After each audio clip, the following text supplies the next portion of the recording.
নবী করিম সাল্লাল্লাহু আলাইহি সাল্লাম বলেছেন, আলাইকুম বিসসিদকি ফাইন্নাহু মাআল বিররি ওয়া হুমা ফিল জান্নাহ। সুবহানাল্লাহ।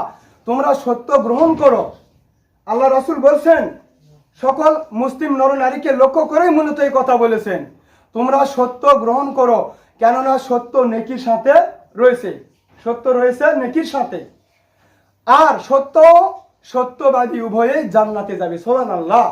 সত্য ও সত্যবাদী, সত্য এবং যে ব্যক্তি সত্য বলে, এই সত্যবাদী এবং সত্য উভয়েই জান্নাতে যাবে। আল্লাহ রাসূল বলেছেন এই দুইয়ের অবস্থান হচ্ছে জান্নাত। এরপরে আল্লাহ রাসূল বলেছেন মিথ্যার পরিণাম সম্পর্কে, ওয়া ইয়াকুম ওয়াল কাযিবা ফাইন্নাহু মাআল ফুজুরি ওয়া হুমা ফিন্নার। আর মিথ্যা থেকে বেঁচে থাকো, কেননা মিথ্যা পাপের সাথে রয়েছে। তোমরা মিথ্যা থেকে বেঁচে থাকো, মিথ্যা থেকে বেঁচে থাকো, কেননা মিথ্যা পাপের সাথে রয়েছে। আর মিথ্যা ও মিথ্যাবাদী, মিথ্যা ও মিথ্যুক এই উভয়েই জাহান্নামে যাবে। নাউজুবিল্লাহ।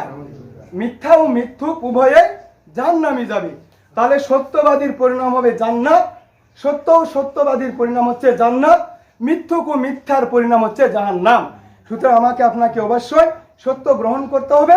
আল্লাহ রাসূল নির্দেশ করেছেন উত্তর হাদিসের শুরুতে, তোমরা সত্য গ্রহণ করো। অতএব সত্য গ্রহণ করতে হবে আর মিথ্যা বর্জন করো। মিথ্যা থেকে অবশ্যই বেঁচে থাকতে হবে, নিজেদেরকে বাঁচাতে হবে ইনশাআল্লাহ। স্যার, মিথ্যা মানুষের ঈমানকে ক্ষতিগ্রস্ত করে। মিথ্যা মানুষকে যেমন জাহান্নামের দিকে নিয়ে যায়, পাপের দিকে নিয়ে যায়, তেমনি মানুষের ঈমানকেও কি করে? ক্ষতিগ্রস্ত করে। এ সম্পর্কে আবু বকর সিদ্দিক রাদিয়াল্লাহু তাআলা আনহু হইতে বর্ণিত হাদিসে তিনি বলছেন, রাসূল সাল্লাল্লাহু আলাইহি সাল্লাম বলেছেন, ইয়াকুম আল কাযিবা ফাইন্নাল কাযিবা মুজানিবুন লিল ঈমান। তোমরা মিথ্যা থেকে বেঁচে থাকো।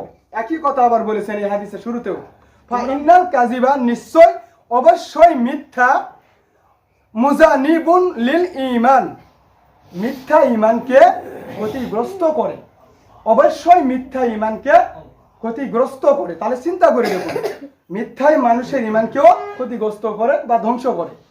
অতএব মিথ্যার প্রশ্রয় নেওয়া যাবে না, কোনো অবস্থায় মিথ্যার প্রশ্রয় নেওয়া যাবে না। সর্ব অবস্থায় আমাকে আপনাকে ওই আল্লাহ তাআলাকে ভয় করে চলতে হবে এবং সত্য বলতে হবে, মিথ্যা প্রত্যাখ্যান করতে হবে ইনশাআল্লাহ।